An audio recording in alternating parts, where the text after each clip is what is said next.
Olá, pessoal, tudo bem com vocês? Eu espero que sim. Sou a professora Cristiane Damasceno e nós estamos aqui com a disciplina Fundamentos da Educação Infantil. Na aula de hoje nós vamos falar sobre a história da educação infantil, tá? Nós vamos conhecer um pouquinho sobre essa história da educação infantil. E aí, a, a história da educação infantil está dentro do módulo 1, né, onde a gente fala dos primeiros caminhos da educação infantil e os seus aspectos históricos, tá? E eu quero dizer para vocês que a educação infantil, ela nem sempre teve seu lugar de destaque na formação da criança, né? Vocês viram isso na aula passada. Surgiu como uma instituição assistencial que vinha com o objetivo de suprir as necessidades da criança e de ocupar em muitos aspectos o lugar da família. Então, a gente vai falar hoje justamente sobre essa questão, que a educação infantil, a escola, né, na verdade, em formato de creches, que na época eram creches, ela surgiu para como uma necessidade, né, no período ali da Revolução Industrial, que as mulheres foram para o mercado de trabalho, então surgiu com o intuito de resguardar essas crianças, né, de, de cuidar dessas crianças. Então, as creches, elas são produtos, né, da Revolução Industrial, do século XVIII. Elas surgiram com essa necessidade da classe trabalhadora, né, firmando-se o cuidar como principal aspecto dessas instituições. E aí nós vamos hoje estar falando sobre esse caminho, esse percurso. Então, eu trago para vocês aqui uma linha do tempo da educação infantil, lá do século XVIII até os dias atuais, tá bom? A gente vai tentar fazer esse percurso histórico dentro desse nível de ensino, né? Que é tão importante no desenvolvimento infantil. Então, para início de conversa, a gente precisa entender que a criança, como ser diferente do adulto, não se diferencia somente na idade, né, mas também na maturidade, nos comportamentos, né? Porém, tirando a idade, o limite entre criança e adulto é complexo, pois este limite está associado à cultura, ao momento histórico e aos papéis determinados pela sociedade. No que diz respeito à compreensão de mundo, né? No que diz respeito ao seu papel na sociedade em si, tá? E esses papéis, eles dependem da classe social econômica que a criança e sua família estão inseridas. Não tem como tratar a criança analisando somente sua natureza infantil, desvinculando-a das relações sociais de produção existente na realidade. Então, é importante que a gente compreenda que a classe social vai dizer muito sobre o processo, sobre as escolhas feitas para essa criança, né? Infelizmente, durante o percurso histórico, vocês vão perceber que as crianças pobres, né, ficaram muitas vezes de lado, em detrimento das crianças ricas, que sempre tiveram a oportunidade de estar na escola, né, numa escola mais organizada, numa escola mais sistematizada, né, do ponto de vista do conhecimento, dos conteúdos. E aí a gente começa essa linha do tempo da educação infantil, lá em 1737, com a Roda dos Expostos, né? Aí depois vem a escola do tricô, a escola infantil, e em 1873 a gente vai chegar nos jardins de infância, que é algo bem parecido com o que a gente tem hoje, né? Um desejo de uma escola mais livre, né, onde as crianças pudessem estar fazendo uso dos espaços nas áreas externas de uma forma mais agradável. As crianças, nessa época do jardim de infância, elas eram vistas como umas plantinhas, como umas florzinhas, né, umas sementinhas que cresciam, que precisavam ser regadas, e a gente vai falar um pouquinho sobre esses caminhos que a educação infantil vem fazendo ao longo dos tempos, tá bom? Começando pela Roda dos Expostos, né? O que era a Roda dos Expostos? Foi justamente uma primeira iniciativa de assistencialismo à infância. Era um local onde as crianças indesejadas, as crianças que eram abandonadas muitas vezes, né, viviam em vulnerabilidade social eram deixadas na roda, sem que ninguém soubesse sua identidade. Nessa época, muitas, às vezes, até pessoas da alta sociedade deixavam, né, seus filhos nas rodas dos expostos, porque, às vezes, porque era fruto de uma relação extraconjugal. Então, tinham várias possibilidades, né? Às vezes era uma família pobre que não tinha condição de sustentar. Então, as crianças eram deixadas nessas rodas dos expostos. E ali foi um primeiro modelo, né, de grupo escolar, de escolarização, partindo desse lado do assistencialismo, tá? E aí, depois da roda dos expostos, a gente vai ter a Escola do Tricô, né, que foi fundada pelo padre Oberlin, na França, que consistia em uma instituição onde as crianças iam para brincar, enquanto a professora ficava fazendo tricô. Então, nesse modelo de escola, né, a gente já vai ver aí aparecendo a ideia do brincar, né? As crianças tinham espaço de brincar e as professoras faziam tricô, né? Em seguida, a gente vai ver surgir a escola infantil, né, com uma nova roupagem, fundada por Robert Owen, que iniciou várias reformas sociais, uma delas foi a idade mínima para começar a trabalhar, que passou a ser de 10 anos, porque anteriormente, né, vocês lembram que as crianças, elas deixavam na amamentação, né, cresciam ali 3, 4 anos de idade, elas já estavam indo trabalhar. Crianças, geralmente com 7 anos de idade, elas já tinham um ofício, né, algo que parece, assim, meio absurdo para a gente hoje, né? Mas que naquela época as crianças elas eram levadas para outras famílias, né? E lá nessas outras famílias elas aprendiam trabalhos domésticos, aprendiam também valores humanos, aquisição de conhecimentos, experiências práticas, mas com 7 anos de idade, seja rico ou seja pobre, elas iam, né, construir esse ofício. Aliás, com 7 anos de idade, elas já tinham esse ofício, né? Então, elas iam para outras casas e somente com Owen é que a idade mínima para começar a trabalhar passou a ser de 10 anos. Né? Então, as crianças tinham até 10 anos para estudar, para serem respeitadas aí nesse período. E aí foi com o Frederic Frobel, né, que criou os espaços, os jardins de infância. Então, ele disseminou a ideia da infância como fase mais importante para a formação humana, dando ênfase às brincadeiras como forma de aprendizagem, representação e possibilidades de compreensão do mundo. Então, Frederic Frobel, ele criou os jardins de infância. Como eu falei para vocês, era nos jardins de infância, né, que as crianças eram vistas como rosas, né? Como pessoas como crianças que estavam crescendo e que precisavam ser regadas, né?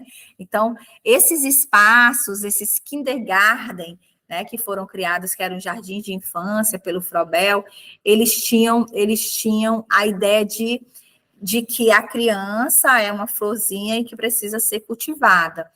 Então, nessas escolas, né, nesses jardins de infância, existia a interatividade, o mundo das crianças era mais a gente já começa a perceber esse olhar singelo para a criança, né? Essa questão também da heterogeneidade, né? Do pluralismo, né? Da ludicidade. Então, vão aparecendo possibilidades de brincadeira, de fantasia, de coisas que realmente fazem parte do universo infantil, com Frederic Frobel. E aí, em 1873, foi fundado em São Paulo um jardim de infância, que serviu como projeto piloto para outras instituições ao longo do Brasil. Depois, né, do jardim de infância, ali em 1840, a gente vai surgir a Casa dei Bambini. E o que vem a ser a Casa dei Bambini? São instituições que foram pensadas, idealizadas pela italiana Maria Montessori, que na época, né, estudava medicina, mas que se interessou por esse universo infantil, pelo desenvolvimento infantil, pelos estágios do desenvolvimento.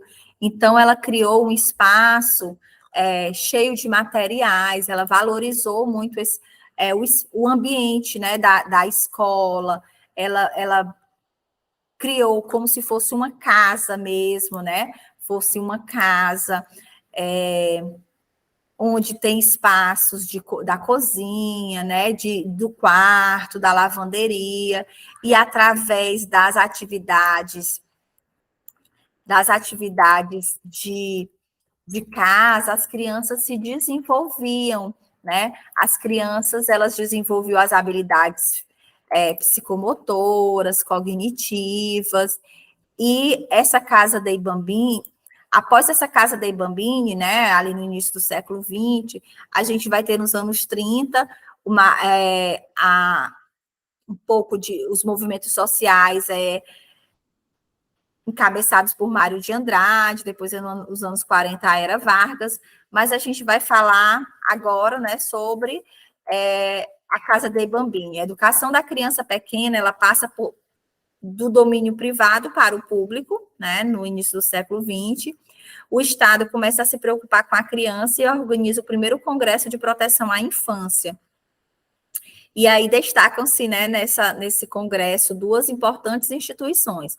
A Casa dei Bambini, fundada por Maria Montessori, que tinha como objetivo a valorização das capacidades cognitivas das crianças, e o Infantário, que foi fundado na Inglaterra por Margaret Maximilian, e tinha-se a preocupação com as condições insalubres das crianças daquela época.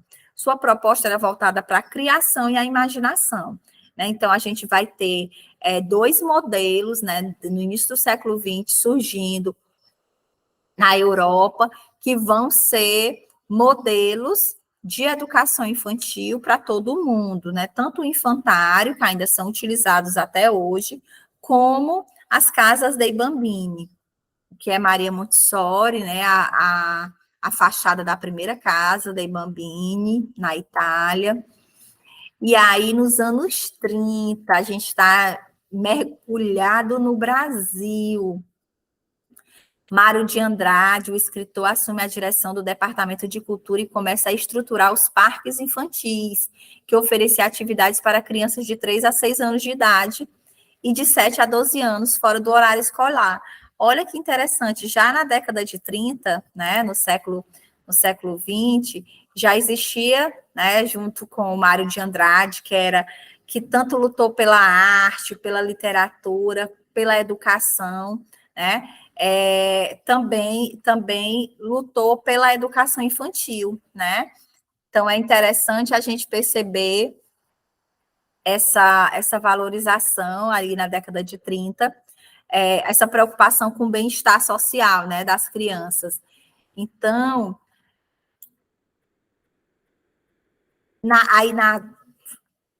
evoluindo um pouquinho mais, na era Vargas, a legislação previa que todos os estabelecimentos que tivessem mais de 30 mulheres trabalhando, deveria existir uma creche no local de trabalho. Infelizmente, até hoje, essa lei não é cumprida na íntegra. Durante essa época, foram criados o Departamento Nacional da Criança no Brasil, que veio a centralizar todos os seus serviços para crianças pequenas. Então, existia, né, uma preocupação do presidente Vargas em estar respeitando esse olhar, né, para a criança, esse cuidado com a criança. E aí a gente vai ver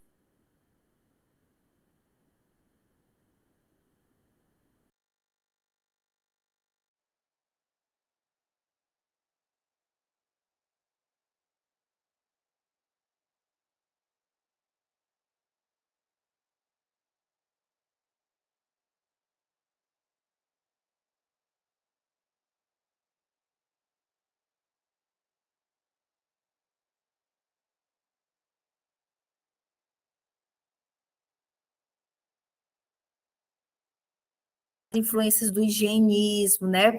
Aí no pós-guerra, algo que precisa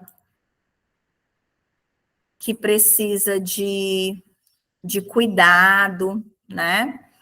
E aí a gente tem também, nos anos 60, aí a educação compensatória, que a gente vem ali numa ditadura militar, numa ditadura militar, né? Os movimentos sociais que começam já a criar uma certa discursividade sobre a educação infantil, e aí a gente vai ver, por exemplo, o discurso psicanalítico e higienista com ênfase na relação mãe e filho, né? Trazia a ideia de que a creche poderia prejudicar o desenvolvimento da criança. A creche passa a ser vista como um mal necessário, ou seja, quem não pode ficar com a criança em casa vai para a creche, trazendo assim um sentimento de culpa nas mães, né? E aí por isso a psicanálise vai estar muito presente nessas ideias, né? Por conta dessa relação mãe-filho, né? Dessa simbiose. E aí as mães que levam seus filhos para a creche terminam sentindo-se culpadas. Durante essa década, destaca-se a criação de algumas importantes instituições de assistencialismo, a LBA, a Lei Brasileira de Assistência, a Unicef, a UMEP. Nos anos 60, a gente vai ter as políticas educacionais eram voltadas para sanar as questões condizentes ao fracasso escolar no primeiro grau. Sugeria-se que este fracasso fosse oriundo da deficiência cultural e da inexperiência por parte das crianças de não tirarem proveito da escola, porque a escola, né, existia a escola para crianças pequenas, mas não era era creche, né, ela estava muito mais preocupada com o assistencialismo, com os cuidados e não com a educação. E aí, nos anos 70, surgem os movimentos sociais, trazendo propostas mais positivas para as crianças e para a sociedade. Por exemplo, em 1979, oficializou-se o movimento da luta por creches, luta por uma rede pública de creches, né? Então, as creches, elas passariam ao poder público e não mais às empresas, às indústrias. O MEC lançou a coordenação da educação pré-escolar em 1977, foi fundado o projeto Casulo, que seria a solução para os problemas da pobreza. A educação infantil resolveria as altas taxas de reprovação no ensino de primeiro grau. Projetava-se sobre os programas para a infância a ideia de que viesse a ser a solução dos problemas sociais. Olha aí, gente, aí foi na década de 70 que a educação infantil ela começou a ser vista, né, como um espaço de solucionar os fracassos escolares do primeiro grau. Então, existiria uma educação preparatória, né? Uma educação preparatória. E aí a gente também vai estudar um pouco sobre isso em uma outra aula. E, continuando, a gente tem os anos 80, os anos 90 e o século 21, que é o que a gente está fazendo parte, então vai ficando mais fácil de vocês compreenderem nesse processo. Nos anos 80, a gente teve a promulgação da Constituição Federal, que define a creche como um direito da criança e um dever do Estado, né?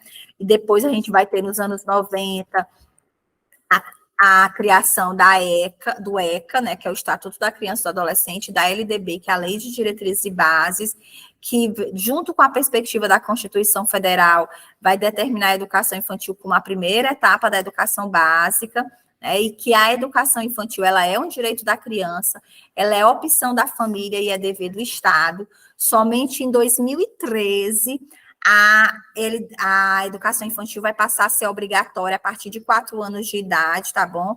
Mas ainda hoje, ela é uma opção da família, ela não é, a partir até os 4 anos, né? A partir dos 4 anos, ela já se tornou obrigatória, justamente por essa valorização que tem se dado a cada dia à educação infantil.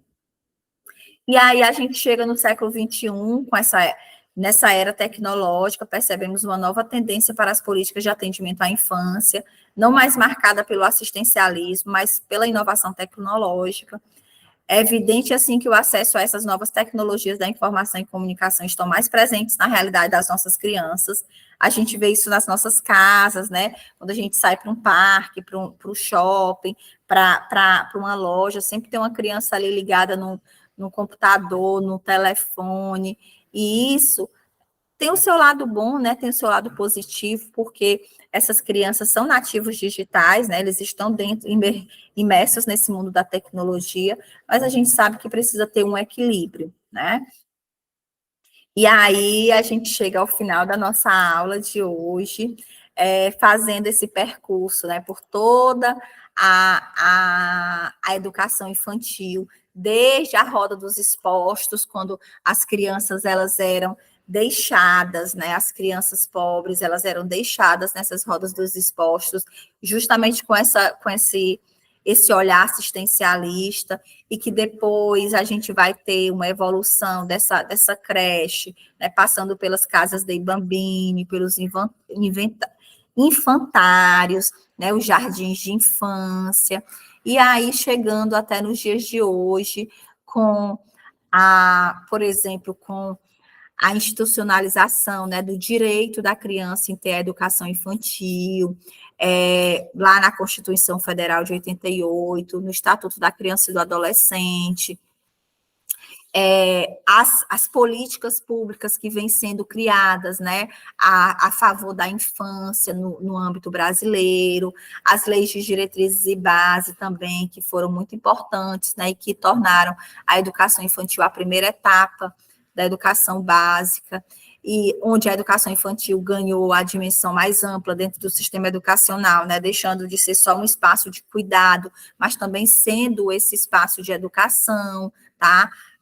Um espaço de criação de vínculo, de desenvolvimento cognitivo, afetivo, emocional, que anteriormente não era vista dessa forma, né? E aí a gente chega nos dias de hoje com a educação infantil, que a gente vai estar falando também nas próximas aulas, com a BNCC, com as diretrizes curriculares nacionais, com todo esse processo de leis que vão aparar o cuidado, a educação e as possibilidades de interação com as crianças, tá bom? Eu espero que vocês tenham ficado até aqui. Eu vou estar deixando material sobre esse conteúdo na plataforma para que vocês possam acessar, tá bom? E até a nossa próxima aula, pessoal. Tchau!